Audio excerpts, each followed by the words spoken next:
can you find a job in the UK? Yes, I am getting a lot more interviews than I was when I started applying. It's very important to be prepared and research their company and really show impact in the terms of examples that you are giving. All the universities in the UK support students with their career. Yeah. I went back and got my CV tailored multiple times because the CV that you need for UK jobs is very different from the ones that we use in India. You found the careers office to be very helpful. Yes. And guys, definitely. I think a lot of us as international students do not even approach them. Yeah. They are there for our help, and if we don't use the resources available to us, it's only for us to blame ourselves. So If you are looking to study abroad, then watch this full video and subscribe to our channel to stay updated. now let's sort of come into the main subject for which Okay. we are here as well. Yeah. Is finding full-time opportunities in the UK. And you're studying marketing, MSc marketing, which is less specialized than strategic marketing. Yeah. We want to understand, what are you doing now? Which company, what role? Then we'll go from there, trying to understand how you, grab that opportunity. So while I was at university, even though I had work experience, I really got into touch with our careers network, university support. All the universities in the UK support students with their career. Yeah. I went back and got my CV tailored multiple times because the CV that you need for UK jobs is very different from the ones that we use in India. Right. And also practiced for interviews with them. After that, I started applying to marketing jobs. So one thing, just to cutting you there, that you found the careers office to be very helpful. Yes. And guys, definitely. I think a lot of us as international students do not even approach them. Yeah. They are there for our help, and if we don't use the resources available to us and the guidance that is available to us, it's only for us to blame ourselves. So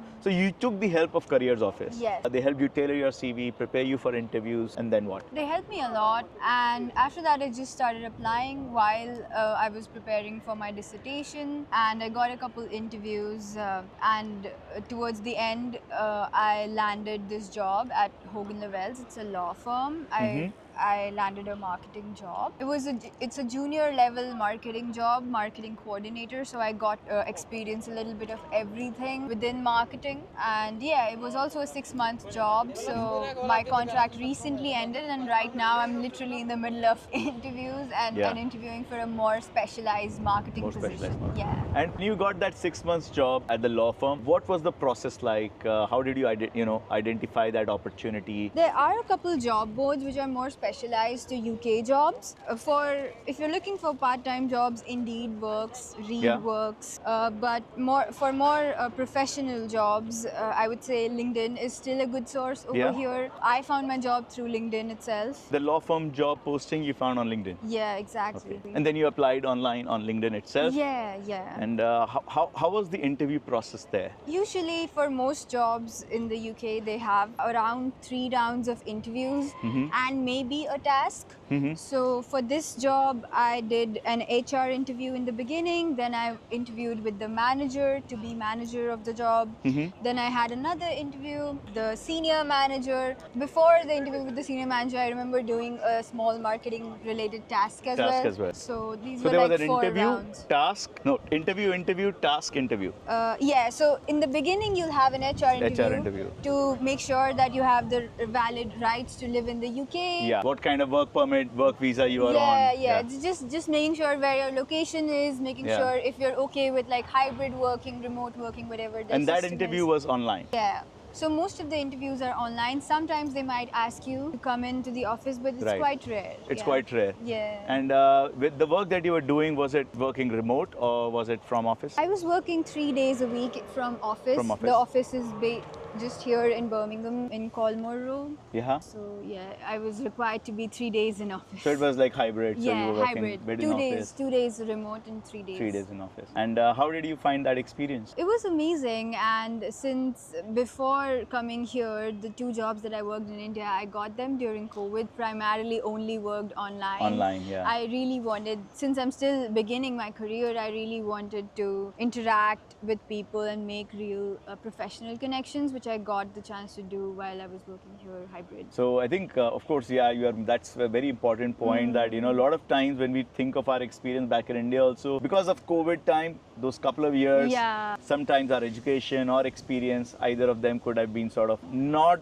that learning and experience for us, and then when we're trying to translate it to UK, it becomes even less important. So Yeah. I think now with this opportunity that you've had in the law firm, how do you see you now getting another opportunity, like a full-time opportunity in the UK? Now you have almost what, another year and a half yet to go. Yeah. How are you approaching this job? After having worked at the law firm, I feel that I've really grown in terms of both my communication skills, networking, and even my overall skills in marketing. I am getting a lot more interviews than I was when I started applying. It is getting better, and my approach is just to have a calm mind and go into the interview.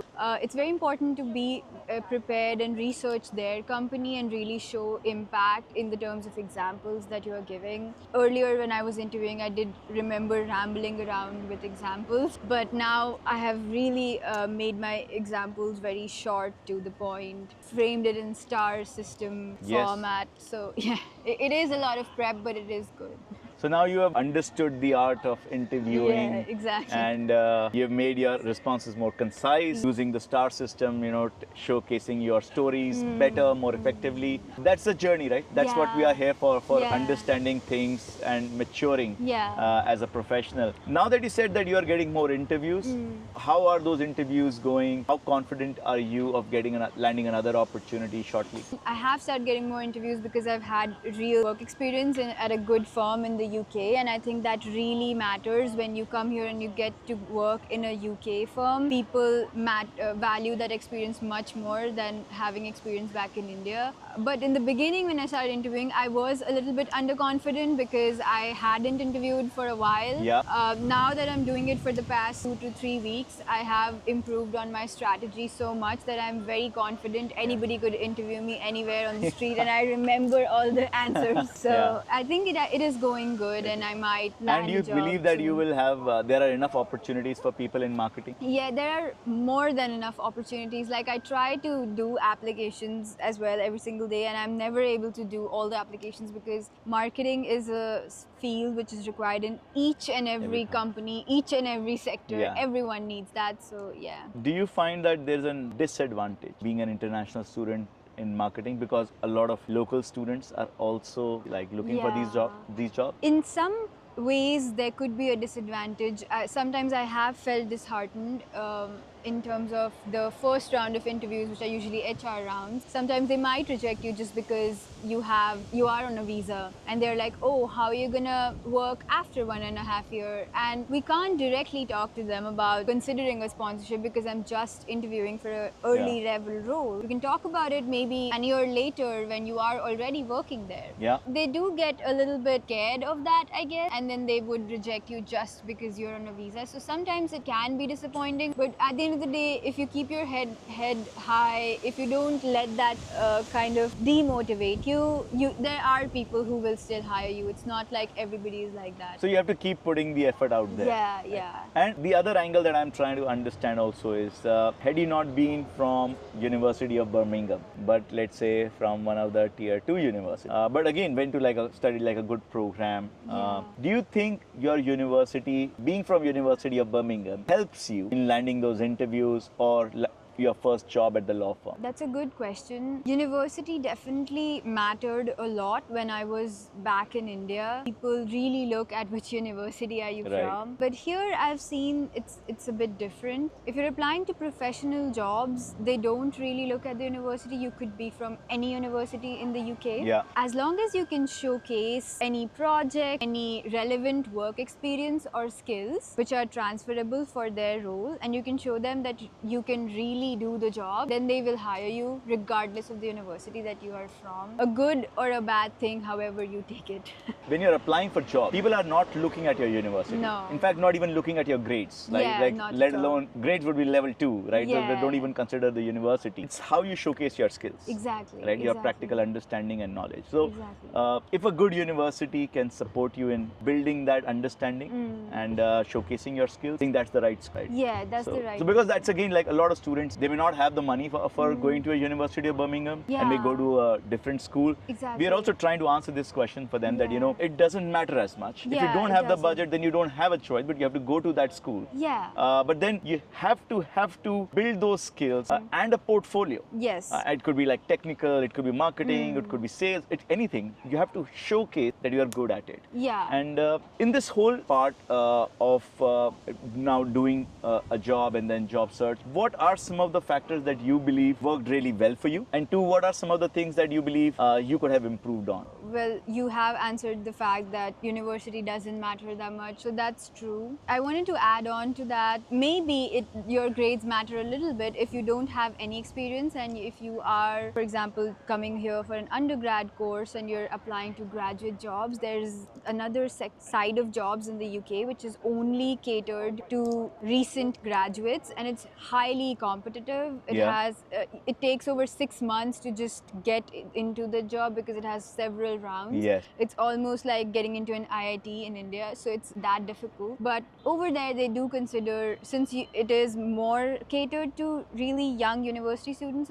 people consider grades as well. Grades as well. Yeah. So if you're coming for do an undergrad and applying for graduate jobs, that's where your grades would might matter. Yeah. What are some of the things that worked for you? Yeah, tailoring my CV using Careers Network really helped me out, because in the beginning I was not landing any jobs because it was all over the place. I think in India, if we can show that we can do a lot, people then value you more. But here it's more about aligning your CV as closely to the job as you can, using impact, using numbers, using any projects or work that you have done even during university to showcase skills. So if you don't have that, you have to build it during your university, either by getting an internship or really working on a self-made project if you don't get any. So those kind of things, working for my internship and then really tailoring my CV to a marketing job that I wanted, helped me. So that was your number one, secret of success. Which not a secret, guys. Every university will tell you that in orientation, you just have to put in the effort. The onus is on you. And what are some of the things that you believe you could have improved on, or you could have done better? So guys, let's take a small pause and let me tell you that I counsel hundreds of students looking to study abroad every month. And I am here to help you guys, not just with understanding your profile, which country or university is the best one for you, but help you through the admission process. And me and my team will get you your visa on time. And if you want a one-on-one counseling session with me, please go into the description. There is a link to my Calendly and you can book a one-on-one slot with me. And let's get back to our video now. So some of the things I could have improved on is that I could have looked for getting more skills during my university. There were times where I just got lazy for a little bit, didn't put in that much work, which I could have. Yeah, well, if you have the time, just do the work. That's one thing. Right. Second thing is that sometimes I have feeling underwhelmed and underconfident, because as you said earlier, there are times where you feel that you are like an outsider and you're competing with the British people over here. So you feel underconfident, not good enough, and that really shows on an interview. Yes. So you cannot let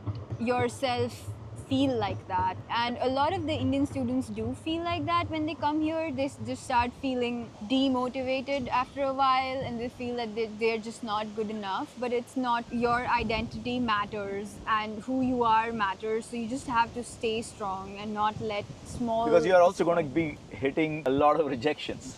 So it's very easy for me to say don't get demotivated, but you've gone through it, and then it's something that you have to constantly tell yourself that it's a rite of passage. You have to go through this to get your one and that is what all it takes. It's just about one singular yes. People see you if you see yourself. Like, you don't have to like change yourself, make yourself a British person. You have to be your identity, and people will recognize you. So it's we are meeting so many students from all over UK who are getting full-time work, even job sponsorships, and there's nothing like they're good at communicating, which is nothing to do with the accent they have or the fluency of language. It is just that they are confident, having a clarity of mind what they want to. The language words may be still broken, but they are able to communicate effectively. And I think that is what everybody is looking for. Yeah. We saw University of Birmingham, we are here. You can see people from everywhere in the world. Yeah. And not everyone can be speaking the same proficiency at the same accent. Yes. And that's the diversity that we all enjoy. Exactly. You know, when we are there as international. Thanks for sharing that. And I know sometimes it's vulnerable sharing about what you could have done better, and you know. But thanks for being so honest and sharing it with the students. Yeah. We want to now go a little bit deeper into the domain of marketing. When you see marketing, right? We talk about skills चाहिए. कौन सा skills चाहिए? What are the skills? You know, Yeah. if you had to kind of give a hard answer that, okay, guys, these are the top 3, top 5 skills that you need to have if you're trying to build a career in marketing. So if you like this content, please subscribe to our channel and I will see you all in the next video.